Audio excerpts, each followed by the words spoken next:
This is Grandma reading to her grandchildren. This little golden book is called The Christmas Tree That Grew.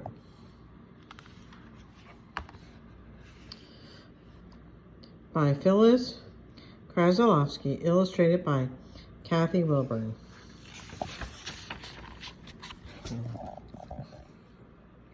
Margaret and Peter Adam were sister and brother. Margaret had straight hair with bangs. Peter had curly hair. Peter often had his nose in a book, while Margaret liked to be active.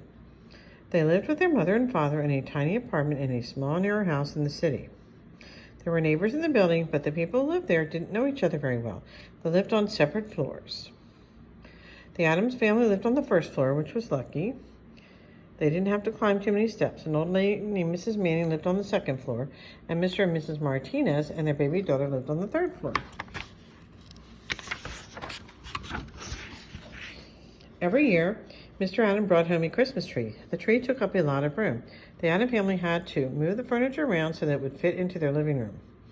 They didn't mind. They loved having a Christmas tree. They enjoyed decorating it. They hung red candy canes and little toys and bright-colored balls on it. Mr. Adam strung up red, green, yellow, and orange lights. The lights turned on and off like magic. It made the living room look very special. One year, when the Adam family was planning to move to a new house in the country after Christmas, Mr. Adam brought home a live tree. Its roots were tied up in a ball of burlap to keep it alive. Mr. Adam said they would plant it in their new garden. They decorated the tree, just like all the other trees, and hid the burlap-covered roots with red material. The tree looked beautiful, and it smelled as fresh as a pine forest. They imagined how nice it would look when it was covered with snow and when the birds came to sit on its branches in the garden of their new home.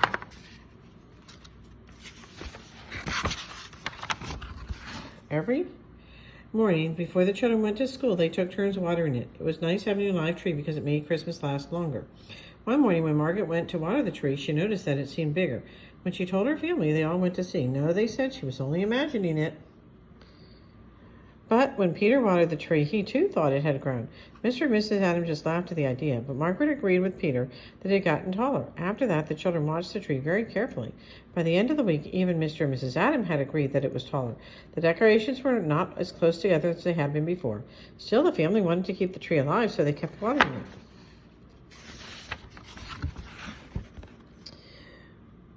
In a few days, a star touched the top of the ceiling. Mr. Adam went to see Mrs. Manning, who lived on the second floor. He told her what had happened. "Would you mind if I made a small hole in your floor so the tree can keep growing? I could patch it up before we move." Mrs. Manning lived alone and had trouble carrying heavy things up the stairs. She missed being able to have a tree. She said she would be delighted to help them. The tree went right through the ceiling into Mrs. Manning's apartment. Every day it got bigger. When the branches came up to her waist, Mrs. Manning took down the decorations she had saved for years on the closet shelf.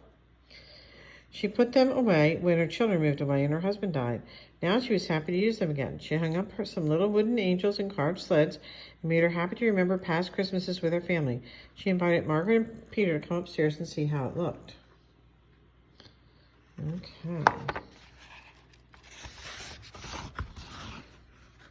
"It's beautiful," they said. "It's just like a separate tree." Mrs. Manning baked them Christmas cookies just as she had done for her own children. She gave them apple cider to drink and told them stories about her other Christmases. It was just like a party. Almost every afternoon they went upstairs to visit her, to see the tree, and to eat more cookies. One day, when they went upstairs, they were astonished to see the tree was touching Mrs. Manning's ceiling. She was worried because there was no more room for it to grow. Mr. Adam asked Mr. and Mrs. Martinez if he might drill a hole in their third-floor living room. Mr. Martinez had lost his job as a carpenter, so he didn't have money to buy a tree. Mr. Martinez was happy to help Mr. Adam drill a nice, even circle in the floor. Mr. Adam was very impressed with how neatly Mr. Martinez worked. He asked him if he would like to build bookcases for the Adam family's new house. Mr. Martinez was glad to have some work. He went with Mr. Adam to the new house to take measurements. Mr. and Mrs. Martinez eagerly watched the tree grow into their apartment. Mrs. Martinez made popcorn necklaces and strung them on branches as they came through the floor. When the tree got higher, she added balls of bright-colored knitting yarn, painted nuts along with bits of red ribbon. When Margaret and Peter went upstairs to see it, they were thrilled. Mrs. Martinez offered them leftover popcorn and nuts, and they ate happily and played with her baby. The baby gurgled and laughed at all the attention.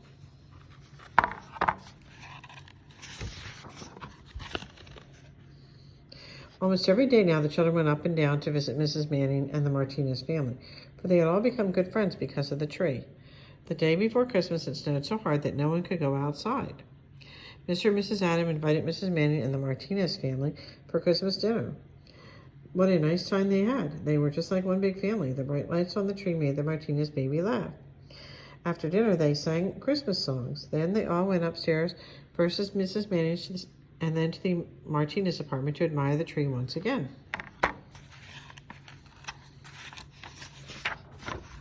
A few days later, the Adam family moved into their new country house. They took the tree down and brought it with them. Mr. Martinez passed up the 2 ceilings and helped to load the new bookcases he had built. He was happy because Mr. Adam had helped him find a new job at a furniture store. Mr. Adam planted the tree in a hole he had dug in the garden. It looked beautiful. 2 cardinals came to sit on a branch almost immediately. One Sunday, Mrs. Manning and the Martinez family came to visit the Adams in their new home. They brought presents. Mrs. Manning had made balls of suet rolled in pumpkin seed to hang on the tree branches for the birds. Mr. Manning had built a fine bird feeding station and a birdhouse. These are to thank you for sharing your Christmas with us. A beautiful birdhouse, bird feeding station. Mr. and Mrs. Adams said, "Thank you. You must come for Christmas dinner next year and share the tree with us again." They gave us new friends. Peter and Margaret just beamed with happiness. The end.